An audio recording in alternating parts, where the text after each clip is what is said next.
नमस्कार। जय माई की। ब्रह्मास्त्र विद्या का अगला लेक्चर। कल हमने समझा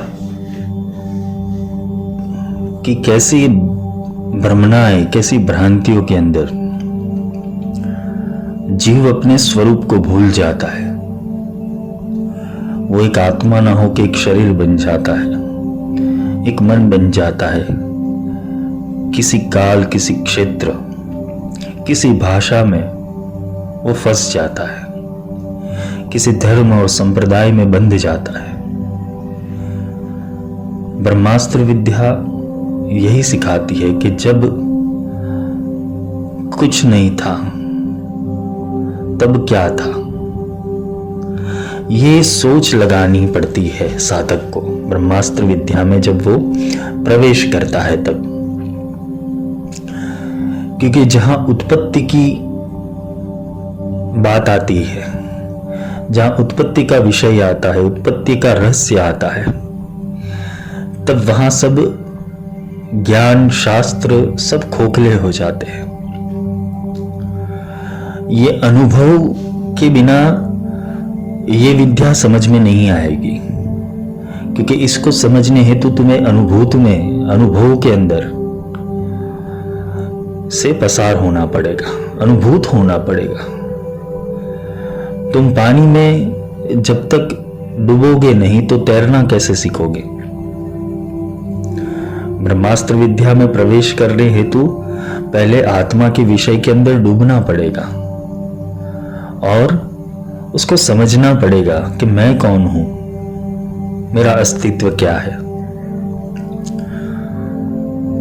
सद्गुरु के बिना ये विज्ञान समझना असंभव सा जैसा है, क्योंकि वेद भी ये रहस्य को नेति नेति कहता है, न एति न एति, बस है पर इससे आगे नहीं है। वहां कलम रुक जाती है, वाणी रुक जाती है, श्रुति रुक जाती है, यहां सब रुक जाता है, यहां सब स्तंभित हो जाता है। साधक सिर्फ एक अवाचक अवस्था के अंदर, समाधिस्थ अवस्था के अंदर वो बैठ जाता है, क्योंकि उसके पास वर्णन के लिए शब्द नहीं है ये विद्या के। क्योंकि जैसे हम काल चक्र को देखेंगे या 84 का चक्र देखेंगे तो हमें पता चलेगा कि हमारा कितनी बार हमारे ऊपर प्रोग्रामिंग हो चुका है। ये विषयों का त्याग हमसे हो क्यों नहीं रहा है? क्योंकि बार बार हमारे मन के ऊपर ये पैटर्न्स हर जन्म के अंदर बांध दी जाती है, और ये बांधता कौन है? काल चक्र। और यही काल चक्र से छूटने हेतु हमें हमारे मूल अस्तित्व तक जाना है। और जब हमें हमारे मूल अस्तित्व की पहचान हो जाएगी तो काल चक्र बिखर जाएगा। काल चक्र के बिखरते ही हमें सब स्पष्ट दिखाई देगा, और सत्य के सामने सब चीजें फीकी पड़ने लगेगी। ना वहां कोई शास्त्र काम आएगा, ना श्लोक काम आएगा, ना मंत्र काम आएंगे, ना वेद काम आएगा। वहां सब फीका पड़ जाता है, क्योंकि अनुभव बड़ा है। जिसने अनुभव कर लिया है, जो डूब चुका है, वो तो यही बोलेगा कि ब्रह्म सत्य जगत मिथ्या, ब्रह्म सत्य है जगत मिथ्या है। वो बोलेगा, वो उद्गार करेगा। किंतु बिना अनुभव ये बातें पढ़ लेना, ये बातें बोल लेना मूर्खतापूर्ण ही बातें हैं सब। मूर्खतावश तुम शास्त्रों को पढ़ लेते हो, शास्त्रों के कथन को सत्य मान लेते हो, पर जब बात अनुभूति की आती है, हम किसी को पूछे कि भाई ब्रह्म के दर्शन हुए, ब्रह्म मिला? नहीं, हमने पढ़ा है कि ब्रह्म है। जामिया सागर ब्रह्म का, बीच प्यासा मरे संसार। वो तो कण कण में रम रहा है, तुम्हारे चारों ओर वो ब्रह्म व्याप्त ही है। बस दृष्टि देने वाला कोई मिल जाए, और दृष्टि देने वाला और कोई नहीं, सद्गुरु होता है। सद्गुरु का कार्य क्या है और सद्गुरु के लक्षण क्या है वो समझना जरूरी है, क्योंकि बिना सद्गुरु के लक्षण किसी को भी आप गुरु बना लोगे तो आपकी नैया पार हो गई, समझ लो। वापस वही नौका के अंदर वापस किनारे के ऊपर आ जाओगे, दूसरी ओर नहीं जा पाओगे। क्यों? क्योंकि शास्त्रों के सारे रास्ते वो वापस लौटकर किनारे के ऊपर ही आ जाते हैं। शास्त्र नहीं पहुंचाता, गुरु पहुंचाता है। ये समझ लेना, लिखा लिखी की है नहीं, देखा देखी की बात। ये देखने की बात है, ये समझने की बात है, ये अनुभव करने की बात है। तो ब्रह्मास्त्र विद्या एक ऐसा विषय है जिसके अंदर बहुत सारे विषयों का आंकलन हो जाता है, संकलन हो जाता है। क्योंकि पहले तो आत्मभाव के अंदर प्रवेश करना पड़ेगा, और आत्मभाव को पहचानने हेतु तुम्हें गुरु की आवश्यकता होगी। क्योंकि बिना आईना तुम अपनी परछाई को देख नहीं पाओगे, अपने स्वरूप को देख नहीं पाओगे। तुम कौन हो वो तो गुरु ही बताएगा तुम्हें। तुम्हारे भीतर का सत्य तो गुरु ही प्रकट कर सकेगा, क्योंकि गुरु ने वो सत्य प्रकट कर लिया है अपने भीतर। गुरु गोविंद दोनों करे, काको लागू पाए, बलिहारी गुरु आपकी, जो गोविंद दियो बताए। गुरु का कार्य है गोविंद का दर्शन करवाना। गोविंद को जिस गोविंद को तुम पूज रहे हो, जिस गोविंद को तुम पुकार रहे हो, जिस गोविंद की साधना कर रहे हो, वो सुलभ कहां हो रहा है तुम्हारे लिए। पर जब गुरु मिल जाता है तो गोविंद को बोलते ना, कोई चांस नहीं बचता आने के लिए, फिर उसको आकर ही रहना पड़ता है, आकर ही ठहरना पड़ता है। कोई एक्सक्यूज नहीं रहता गोविंद के पास, वो ब्रह्म के पास कोई एक्सक्यूज नहीं रहता, क्योंकि यहां आदेश करने वाला गुरु है। इसलिए आदेश सर्वोपरि है। नाथ पंथ के अंदर आदेश बोला गया है, ये आदेश और कुछ नहीं है। गुरु के आदेश से वो ब्रह्म अपनी कलाएं बिखेरता है। गुरु तत्व बड़ा है। शास्त्रों ने गुरु की महिमा की है, पर जब बात आती है प्रैक्टिकल जगत के अंदर तो हमें पता ही नहीं कि हमारा गुरु कौन है, या तो हमें कैसे गुरु के पास जाना चाहिए, या तो गुरु के लक्षण क्या है वही हमें पता नहीं। हमें क्या है कि हमारी जो मनोकामना है उसकी पूर्ति हेतु किसी न किसी को गुरु बना लेते हैं, जिससे होता क्या है, वो तो पहुंचा नहीं है, तुम्हें भी डुबोएगा। और तुम क्या करते हो, धक्के खाते हो, एक दुकान से दूसरी दुकान, दूसरी दुकान से तीसरी दुकान। खोजी लेना साथ में, जो खोजी हो चुका है उसको साथ में ले चलो, उसका संग करो, उसके साथ सत्संग करो। जब सत्संग करना हो तो तुम और गुरु दोनों ही होने चाहिए, कोई तीसरा नहीं होना चाहिए। और ध्यान करने के लिए तुम्हें खुद अकेले बैठना पड़ेगा। शास्त्रों की चर्चा तुम टोली में कर सकते हो, शास्त्रार्थ तुम टोली के अंदर कर सकते हो, लेकिन बात जब सत्संग की आती है, बात जब सत्य के संग की आती है, तो तुम और गुरु ये दो ही कैरेक्टर होने चाहिए। तभी जाके वो गुरु सत्य प्रकट कर पाएगा, क्योंकि तुम्हारा सत्य दूसरों के सत्य से भिन्न है। हर एक आत्मा, हर एक जीवात्मा दूसरी जीवात्मा से भिन्न है। हाँ, मूल तत्व एक है, आत्म तत्व एक है, लेकिन कौन सी कला से जाएगा वो गुरु तय करता है। तुम्हारे लिए साधना मार्ग बना हुआ है तो ही गुरु साधना देगा, वरना गुरु तुम्हें साधना नहीं देगा। अगर तुम्हारे भीतर प्रेम पड़ा हुआ है, तुम्हारे भीतर भक्ति पड़ी हुई है, तो गुरु बोलेगा सिर्फ भक्ति कर, प्रेम कर। तुम्हारे भीतर सत्य पड़ा हुआ है तो गुरु बोलेगा सत्य के रास्ते के ऊपर चल। अगर तुम कर्मनिष्ठ हुए तो गुरु बोलेगा तुम सिर्फ कर्म के ऊपर अपना ध्यान केंद्रित करो। और तुम्हारे अंदर हठ योग है, तुम्हारे भीतर वीर भाव है, तब जाके गुरु बोलेगा कि तू साधना कर। साधना और भक्ति में ये अंतर है।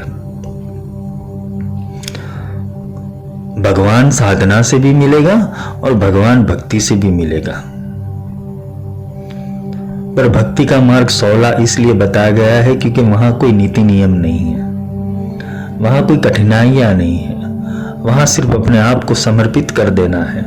और जब तुम समर्पित हो जाते हो तो ब्रह्म तुम्हारे सामने खड़ा हो जाता है। तो बात सीखनी यहां पे है कि ये 84 का फेरा है, 84 लाख योनि, लेकिन वो योनियां कौन कौन सी है वो हमें पता नहीं है। गुरु ज्ञान देते हैं इसके ऊपर। तो 84 लाख जो योनि है वो योनियों का विश्लेषण कुछ इस प्रकार है। हर एक योनि को 21 लाख योनि के अंदर बांटा गया है, 4 भागों के अंदर बांटा गया है। और 21 मल्टीप्लाई बाय 4 कर दो तो 84 हो जाता है, 84। तो पहली जो योनि है, पहली योनि का जो प्रकार है उसे जरायुज कहते हैं। जिसके जन्म के समय इसे बोलते हैं कि वो जब जन्म लेता है तो वो किसी गर्भ के अंदर जन्म लेता है, जिसके आसपास वो गर्भ की दीवार खड़ी रहती है। वो गर्भ का पार्टीशन होता है उसके आजू बाजू, जिसे बोलते हैं कि स्तर बनाना, गोलक बनाना, पिंड बनाना। तो ऐसी योनियों के 21 लाख योनियां हैं ऐसी, जिसके हम अगर देखने जाए तो उसके अंदर मनुष्य, गाय, भैंस या तो जो इत्यादि पशु है जिसके कर्ण है वो जरायुज योनि में से जन्म लेते। मनुष्य जो है वो जरायुज योनि में से जन्म लेता है। फिर दूसरा आता है अंडज योनि। इसमें भी 21 लाख इसके प्रकार बताए गए हैं। अंडज यानी जो अंडे में से प्रकट होता है। अंडे में से प्रकट होने वाले जैसे पक्षी है या तो जिसे बोलते जलचर है, जो अंडे में से प्रकट होते। फिर आता है स्वेदज। स्वेद यानी पसीना, जो पसीने से उत्पन्न होती योनियां है, जिसे हम बोलते हैं कि हमारे बालों के अंदर जू हो जाती है, या तो जिसे बोलते हैं कि मकड़ी हो जाती है। मकड़ी जुए जो छोटे छोटे जीव जंतु है उसे स्वेदज कहते हैं, जो पसीने से उत्पन्न होते। ऐसी 21 लाख योनि है। और फिर आती है उद्बीज। उद्बीज योनि ये है कि जिसे जो पृथ्वी से जन्म लेती है, जो पृथ्वी तत्व में से उत्पन्न होती है, जैसे घास हो गई, वनस्पति हो गई, वृक्ष हो गए, इसे उद्बीज कहते हैं। जो बीज अपने बीज से ही दूसरा आकार लेते हैं। जैसे आम का फल है, उसकी अगर उसका बीज निकाल दिया जाए और उसको वापस पृथ्वी के अंदर डाला जाए तो वापस आम प्रकट हो जाएगा। तो ऐसी 21 लाख योनियां हैं। ऐसे 4 प्रकार की, जैसे जरायुज हो गया, अंडज हो गया, स्वेदज हो गया, उद्बीज हो गया, ऐसी चारों को अलग अलग प्रकार में बांटा गया है 21 लाख योनियों के अंदर। ऐसे 84 लाख का फेरा बनता है, एक फेरा। तो सोचो, मनुष्य जन्म जब मिलता है तो तुम्हें ऐसी सारी योनियों में से पसार होने के बाद मनुष्य जन्म मिलता है। दुर्लभो मानुष देवो देवानाम अपि दुर्लभम। ये देवताओं को भी सुलभ नहीं है मनुष्य बनना, दुर्लभ है। दुर्लभ इसलिए है क्योंकि ये चक्र काटना पड़ता है। बहुत पुण्य जब तुम्हारे संचित हो जाते तो मनुष्य जन्म मिलता है। तो ऐसे 84 लाख योनियां बनती हैं। और 84 लाख योनि के बाद जब मनुष्य जन्म मिलता है तो मनुष्य जब गर्भ में होता है, जब बालक गर्भ में होता है तो वो आक्रंद करता है। कैसा आक्रंद करता है कि ये नरक है, क्योंकि वहां तो गर्मी सहन करनी पड़ती है, वहां जो विष्ठा होती उसकी स्मेल सहन करनी पड़ती है, वहां आंखें नहीं होती तो सिर्फ बोलते एक एक प्रकार की यातना ही होती है। नरक उसे ही कहते हैं, नरक उसे ही कहते हैं। वापस वो गर्भ में आना, वापस वो प्रसव पीड़ा तो माता सहन करती, कि तो अंदर जो 9 महीने जीव रहता है, जो जीव बोलते हैं कि उसको बाहर निकलना है, कोई रास्ता नहीं मिलता, एक टनल के अंदर वो फंस चुका है, एक अंडे के अंदर वो फंस चुका है, तो वो परमात्मा को पुकार लगाता है और परमात्मा को पुकार लगा के यही कहता है कि हे परमात्मा, मैं अपनी आत्मा का स्वरूप पहचानूंगा बाहर जाके, मैं आपकी भक्ति करूंगा, या तो मैं आपके हिसाब से चलूंगा, धर्म के हिसाब से चलूंगा। तो परमात्मा उसके ऊपर कृपा करते और उसका जन्म होता है, और जब जन्म लेता है तो वापस वो माया जाल के अंदर फंस जाता है। इसलिए मनुष्य जन्म के अंदर मुक्ति का प्राधान्य दिखाया गया है कि ये अपनी बुद्धि से, अपने तर्क से वो परमात्मा तक पहुंच सकता है। पर होता क्या है, जैसे ही माया में प्रवेश हो जाता है तो वो भूल जाता है, विस्मृत हो जाता है सब, उसका वापस रीप्रोग्रामिंग हो जाता है। और जैसे ही रीप्रोग्रामिंग हो जाता है वो भूल जाता है कि उसका लक्ष्य क्या था, उसने परमात्मा को किस लिए पुकारा था, या तो उसका जन्म किस लिए हुआ था। तो जैसे जैसे ये वापस वो मनुष्य जीवन का काल क्रम खत्म करने के बाद वो क्या होता है, वापस वो 84 के फेरे के अंदर गिर जाता है। पर बात आती है कि अगर इस जीवन के अंदर सदगुरु मिल जाए, या तो वो ब्रह्मनिष्ठ गुरु मिल जाए, तो तुम्हें ये सारे जंजालों में से मुक्त कर देगा।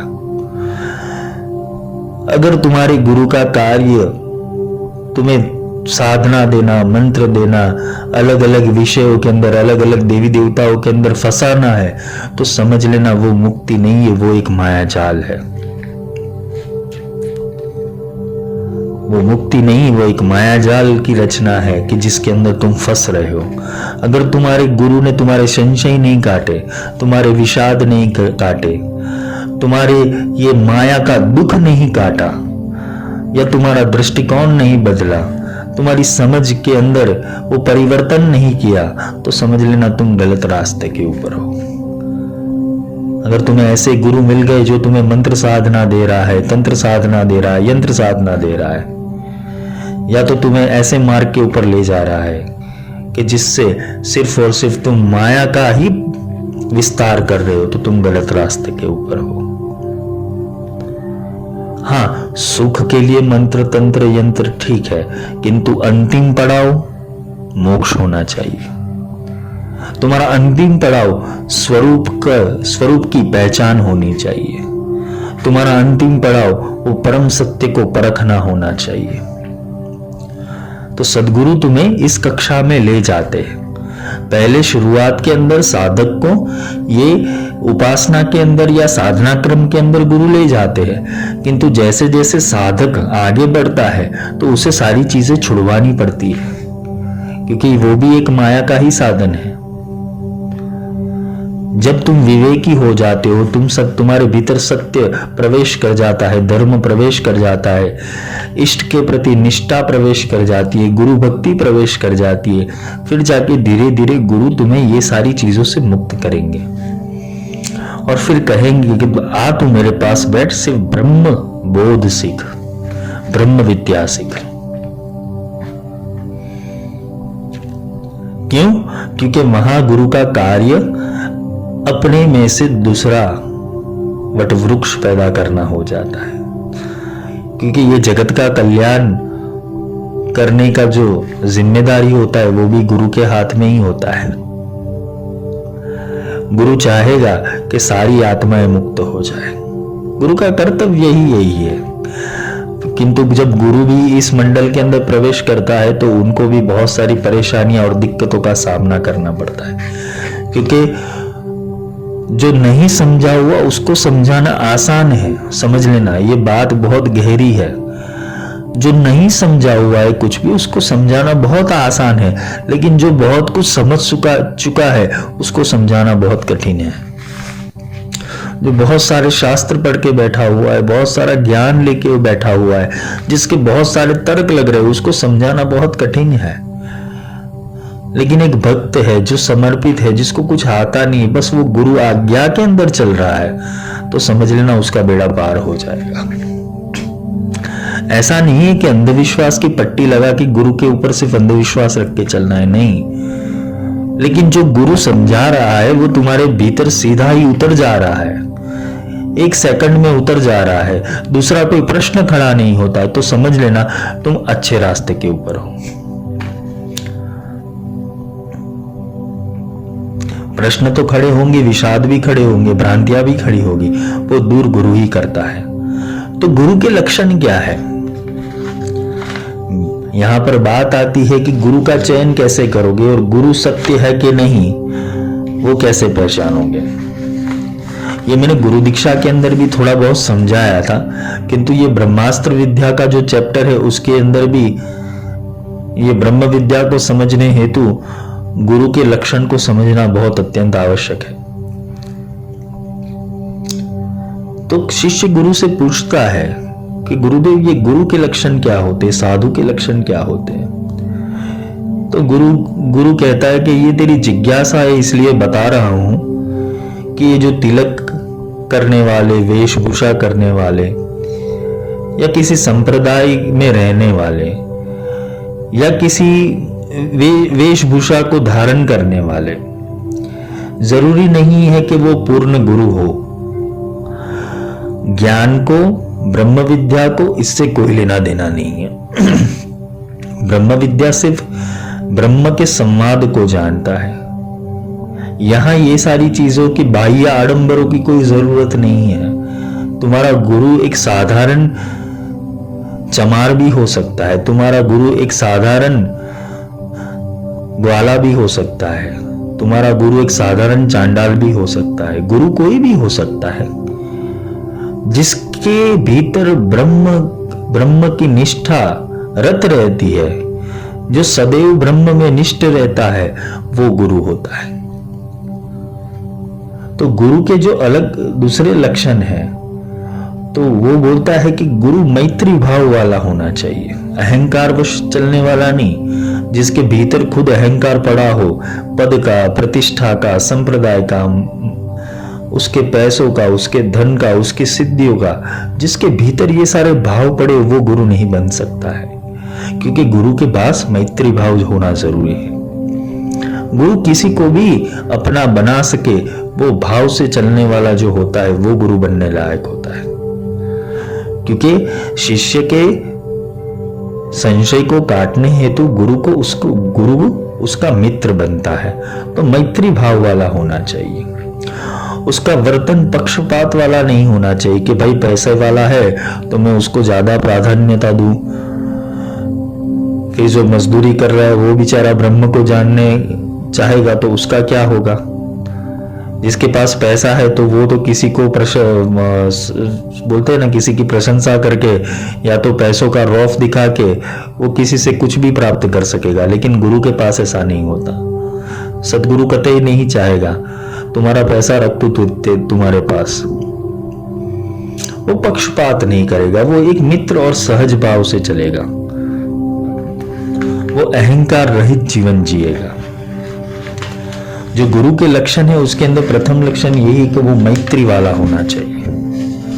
दूसरा लक्षण है कि उसके अंदर करुणा के गुण होने चाहिए, वो दया दृष्टि रखने वाला होना चाहिए। अगर उसके भीतर तुम्हारे लिए करुणा ही नहीं है तो वो तुम्हारा कल्याण करेगा कैसे? उसके तुम्हारे लिए पुत्र भाव ही नहीं है। गुरु के भीतर तुम्हारे लिए पुत्र भाव या तो आत्म भाव ही नहीं है तो तुम्हारा कल्याण करेगा कैसे? वो करुणा का भाव होना चाहिए। कोई भी दुखी जीव को अगर वो देखता है तो उसके भीतर वो दुख प्रकट होना चाहिए, ना कि वो अपने आसन के ऊपर स्थिर रह के आंखें बंद करके बैठा हुआ हो। उसके अंदर करुणा का भाव होना चाहिए और ये लोगों के दुख दूर करने के लिए वो सतत प्रयत्नशील रहना चाहिए। तीसरा लक्षण है मुदिता। वो सुखी प्राणी को देखने, वो प्राणियों को या तो जीव को सुखी देखने के अंदर उसको आनंद की प्राप्ति होनी चाहिए। गुरु के लक्षण के अंदर ये लक्षण बहुत काम का है कि जब किसी के सुख को देखे तो वो भी सुखी हो जाए, उसके भीतर ईर्ष्या का भाव प्रकट ना हो और वो उसका आनंद देख के खुद आनंद हो जाए। कभी कभार क्या होता है कि जो बहुत बड़े बड़े नामचीन गुरु होते हैं उसके पास बहुत 5 स्टार फैसिलिटीज वाले शिष्य आ जाते हैं, तो वो भी गुरु अपना धर्म भूलकर वो 5 स्टार फैसिलिटी भोगने के लिए बंध जाता है। फिर क्या होता है, जो नीचे के शिष्य है वो बेचारे सीख नहीं पाते हैं, क्योंकि वो फिर गुरु क्या करेगा, आश्रम बनाएगा, मठ बनाएगा, अपना संप्रदाय बड़ा करेगा, एडवर्टाइजिंग करेगा, जात जात की अलग अलग प्रकार की साधना, आराधना, प्रेयर्स और प्रोग्राम करता रहेगा। तो गुरु सदैव जो सच्चा गुरु होगा वो हमेशा के लिए मुक्त होगा इन चीजों से। तो ये मुदिता के लक्षण उसके अंदर होने चाहिए। उपेक्षा, जगत में ये दुनिया के अंदर सज्जन से ज्यादा दुर्जन लोग हैं और कितने दुर्जनों को उपदेशों का असर नहीं होता है, उनके ऊपर ज्ञान नहीं चढ़ता है, फिर भी जो गुरु का लक्षण क्या है, वो निरंतर प्रयास करता रहेगा, वो निरंतर सुधार करने का प्रयास करता रहेगा कि कोई भी सुधर जाए, कोई भी मार्ग के ऊपर आ जाए।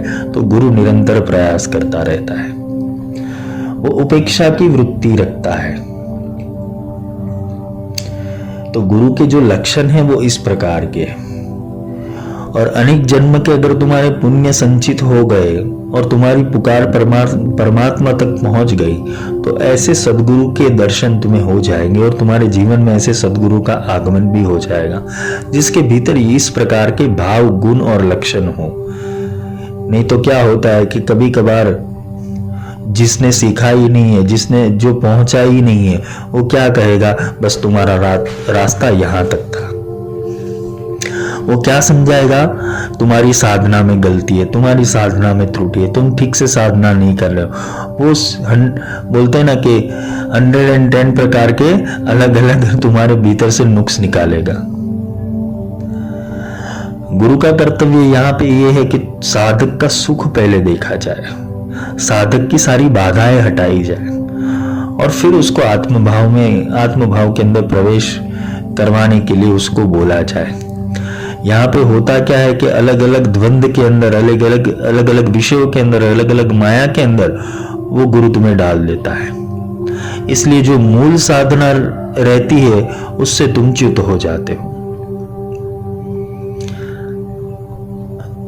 और सच्चा सदगुरु क्या करेगा, सीधा आत्मा के ऊपर आ जाएगा कि भाई ये सारी जंजाल छोड़, ये मंत्र तंत्र यंत्र सब छोड़, सीधी मूल बात के ऊपर आ।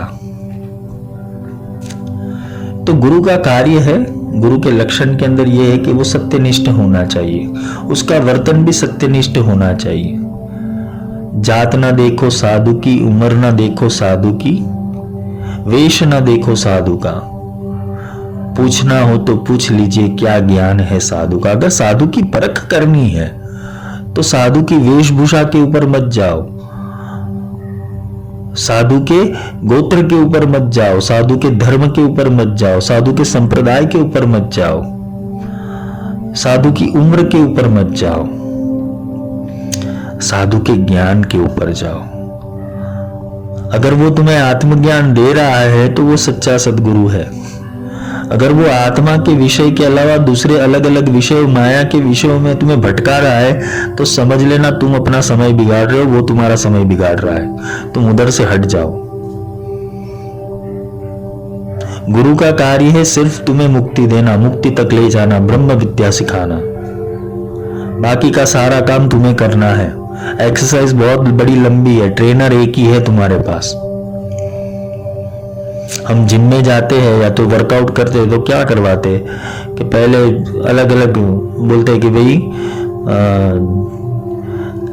अलग अलग प्रकार की एक्सरसाइज से वो शुरू करते हैं, वार्म अप एक्सरसाइज जिसे कहते हैं कि पहले ट्रेडमिल के ऊपर चलो, फिर साइकिलिंग करो, फिर सिटअप्स लगाओ, फिर डिप्स करो, ये अलग अलग प्रकार की एक्सरसाइज करवाते हैं, फिर वेट लिफ्टिंग करवाते हैं। फिर इसमें से ज्यादा जो बोलते हैं ना कि जो पैसों का भूखा होगा या तो जो तुम्हें तुम्हारे पैसे ऐंठने की फिराक में होगा, वो बोलेगा ये पाउडर ले लो, ये प्रोटीन ले लो, ये ड्रिंक ले लो, ये कर लो, जल्दी फैट कम हो जाएगा। फिर वो क्या करता है, तुम्हारे शरीर को ही नुकसान करता है। वैसे ही अलग अलग प्रकार की साधनाओं में डूबने से अच्छा एक साधना को पकड़ो, एक निष्ठ हो जाओ, तो गुरु तुम्हें आत्म भाव में ले जाएगा। विद्याओं की साधना भी करवाएगा, महाविद्या की साधना भी करवाएगा, लेकिन उसका मूल उद्देश्य घूम फिर के एक ही जगह के ऊपर आएगा कि तुम ब्रह्म की प्राप्ति करो। 84 लाख का फेरा ऐसे तुम्हारा कंप्लीट नहीं हुआ है। बहुत सारी तुमने दिक्कतों का सामना करके, समस्याओं का सामना करके ये जन्म बोलते हैं कि तुम विनर हो, मनुष्य जन्म मिल गया यानी कि तुम जीत गए हो। बस यहां से तुम्हें अपनी गति को मोड़ लेना है। तो ये गति को मोड़ने के लिए तुम्हें गुरु की आवश्यकता पड़ेगी। तो धीरे धीरे करके जो गुरु के लक्षण है वो लक्षण को पहचानो। अगर तुम्हें कोई भ्रमित कर रहा है तो तुम उसको बोलते ना कि ज्ञानी के हम गुरु है, मूर्खों के हम दास, जब वे उठाए डंडा कर जोड़े ये दास। अगर कोई ज्ञानी है तो उसका गुरु बनने में कोई परहेज नहीं है, लेकिन बोलते हैं ना कि मूर्ख है तो वहां से 2 हाथ जोड़ के निकल जाओ, क्योंकि वो मूर्ख तुम्हारा समय बिगाड़ेगा, तर्क कुतर्क करेगा। तो ये समझने की जरूरत है। तो हमें आगे सीखना है, जो आगे का विषय है वो पंच तत्वों का विषय है, शरीर को समझने का विषय है कि शरीर क्या है, शरीर के भीतर ये पंच तत्व कैसे पड़े हुए हैं, वो हम कल समझेंगे।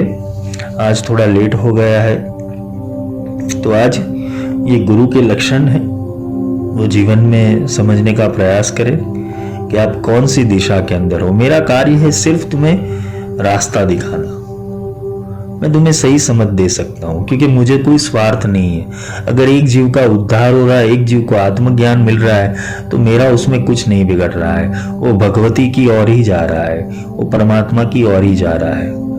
बस मेरा प्रयास यही है कि बस अब जाग जाओ, बहुत सारी चीजों में मत गिरे पड़ो, अपना लक्ष्य बनाओ कि मुझे क्या करना है और अपने सही गुरु की पहचान करो। आगे कल हम पंचीकरण की ओर बढ़ेंगे, पंच तत्वों की ओर बढ़ेंगे, और ये गुरु के लक्षण जो मैंने पहले भी गुरु दीक्षा में बताए थे वो बहुत डिटेल में बताया है। आज थोड़ा ऊपर से लिया हुआ है, सिर्फ स्पर्श किया है गुरु के लक्षणों को।